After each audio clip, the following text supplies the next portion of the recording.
మీ business ఏదైనా మీ ఊర్లో promotion చేయాలంటే అది సుమన్ టీవీతోనే సాధ్యం. ఇప్పుడే సంప్రదించండి. హాయ్ హలో నమస్తే వెల్కమ్ టు సుమన్ టీవీ. నా పేరు తిరుపతిరావు.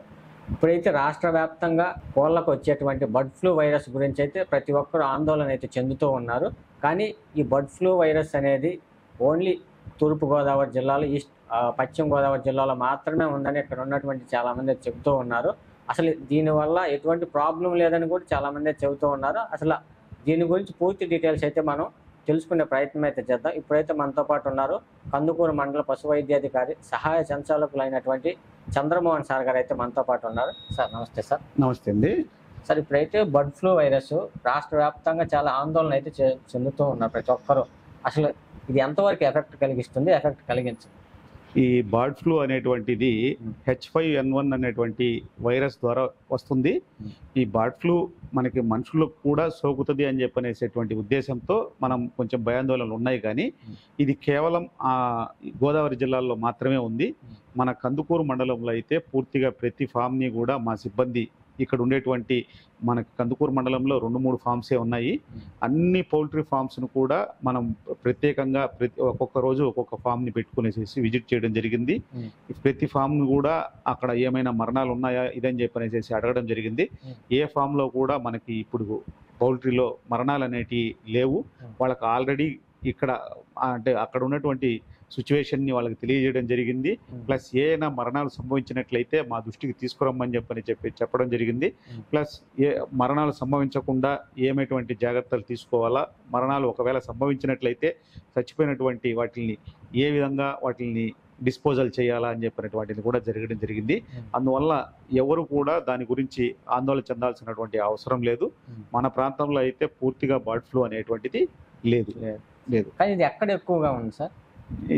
అంటే ఎక్కడైతే అంటే వలస పక్షులు అవి రావడానికి ఆస్కారం ఉన్నటువంటి, అంటే ఇతర దేశాల నుంచి కానీ ఇతర రాష్ట్రాల నుంచి కానీ వలస పక్షులు అవి రావడానికి ఆస్కారం ఉంటుంది కదా, ఆ ప్రాంతాల్లో వాటి ద్వారా ఎక్కువగా ఇక్కడికి వ్యాప్తి చెందడానికి ఆస్కారం ఉంటుంది. అందువల్ల అట్లా రావడానికి ఆస్కారం ఉంటుంది. అంటే ఈస్ట్ వెస్ట్ గోదావరి జిల్లాలో అయితే కోళ్ళు అనేవి చాలా వరకు చనిపోతూ ఉన్నాయన్నారు. అసలు అక్కడికి అంటే ఇతర పక్షుల ద్వారా వచ్చాయంటారా? అక్కడ వాళ్ళ అక్కడ ఉన్నటువంటి మా సిబ్బంది ద్వారా కానీ లేకపోతే తెలుసుకోవడం కానీ అక్కడ కొల్లేరు సరస్సు ఉంది కదండి, ఆ కొల్లేరు సరస్సులకి ఇతర దేశాల నుంచి కానీ అట్లా కానీ మైగ్రేటింగ్ బర్డ్స్ అంటే ఇతర దేశాల నుంచి సీజనల్గా కొన్ని పక్షులు వస్తుంటాయి. ఆ పక్షుల ద్వారా బహుశా ఇది వ్యాప్తి చెందుండొచ్చు అని చెప్పినటువంటిది మనకి తెలిసినటువంటి విషయం. అది ఏ విధంగా సార్, ఎంత ఫాస్ట్గా స్ప్రెడ్ అవుతుంది ఈ వైరస్ అయితే బాగా ఫాస్ట్గానే స్ప్రెడ్ అవుతుందండి ఇది. కానీ మనకి ఇప్పుడు ఆల్రెడీ గోదావరి జిల్లాల్లో అంటే ఏదైతే ఈస్ట్ గోదావరి వెస్ట్ గోదావరి జిల్లాల్లో ఆల్రెడీ వ్యాధి నిర్ధారణ జరిగింది. అక్కడి నుంచి చచ్చిపోయినటువంటి పశువుల్ని హై సెక్యూరిటీ ల్యాబ్ భోపాల్కి పంపించడం జరిగింది.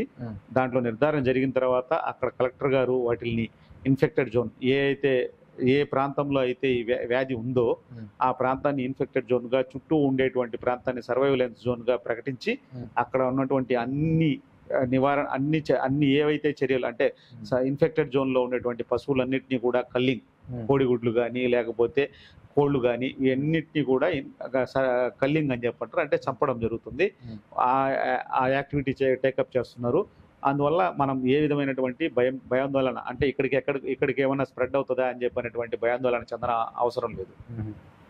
ఒకవేళ ఇక్కడ స్ప్రెడ్ అయ్యిద్ది అనుకుంటే ఎటువంటి జాగ్రత్తలు తీసుకోవాలి కోళ్ళ ఫారం వాళ్ళు అంటే ఇతర ప్రాంతాల నుంచి మన కోళ్ల ఫామ్లోకి ఎవరైనా కానీ వ్యక్తులు వచ్చేటప్పుడు మనం అంటే డిజిన్ఫెక్టెంట్ అని చెప్పానంటే ఎక్కడి నుంచి అంటే అక్కడి నుంచి బయటంతా తిరిగేసేసి వచ్చినటువంటి వాళ్ళని లోపలికి అలౌ చేయకూడదు. మనం కూడా ప్రతి ఉదయం మన కోళ్ల ఫామ్లోకి వెళ్ళేటప్పుడు డిజిన్ఫెక్టెంట్ వాడేసేసి లోపలికి వెళ్ళాలి. తర్వాత ఏదైనా కోళ్లలో ఉన్నట్టుండి ఎక్కువగా మరణాలు కానీ సంభవించినట్లయితే వెంటనే దగ్గరలో ఉండేటువంటి పశు వైద్య అధికారిని మాకు తెలియజేసినట్లయితే మేము వాటిని నమూనాలు సేకరించి మా జిల్లాలో ఉండేటువంటి ల్యాబ్కి పంపించి ల్యాబ్లో పరీక్ష చేయడం జరుగుతుంది.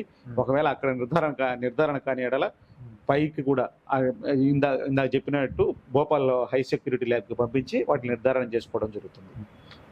ఈ వైరస్ సోకిన వాటిని మనం మనుషులను తినటం వల్ల ఎటువంటి వ్యాధులు వచ్చే అవకాశాలు ఉంటాయి? ఏమైనా ఎఫెక్ట్ ఏమైనా పడుతుందా? అంటే మనం ఈ బర్డ్ ఫ్లూ అనేటువంటి వ్యాధి మనుషులకు కూడా సోకే అవకాశం ఉంది. కానీ మనం ఏ అయినా కానీ అంటే మెయిన్గా మనం ఇది చికెన్ అంటే కోళ్ళ ద్వారా వస్తుంది కాబట్టి కోడికి సంబంధించినటువంటి చికెన్ కానీ లేకపోతే గుడ్లు కానీ బాగా ఉడకబెట్టినటువంటి తిన్నట్లయితే మనకి ఏ విధమైనటువంటి ఆరోగ్య సమస్యలు వచ్చేటువంటి ఆస్కారం లేదు. మనం సగం ఉడికినటువంటి మాంసం కానీ లేకపోతే హాఫ్ కుక్కుడు గుడ్లు కానీ అవి మాత్రం దయచేసి ఎవరు తినద్దు. అంటే బాగా ఉడకబెట్టి తిన్నట్లయితే ఏ విధమైనటువంటి ఆ టెంపరేచర్లో దాంట్లో ఉండేటువంటి వైరస్ చనిపోతుంది. దానికి మనుషులకి ఎటువంటి హాని కలగజేయదు కాబట్టి తినొచ్చు. అంటే మన సైడ్ అయితే ఏం పర్వాలేదు అంటారు. ఇక్కడ ప్రస్తుతం ఎవ్వరూ ఆందోళన చెందన అవసరం లేదు. ఎవ్వరు కూడా దాని గురించి చేసి భయపడిన అవసరం లేదు. మన ప్రాంతంలో బర్డ్ ఫ్లూ అనేటువంటి వ్యాధి లేదు. మన ఏరియాలో మన మండలంలో అయితే ప్రస్తుతం అయితే కోళ్ళల్లో మరణాలు కూడా లేవు. అందువల్ల ఎవరు కూడా నిర్భయంగా వాళ్ళు చికెన్ కానీ ఎగ్స్ కానీ తినొచ్చు.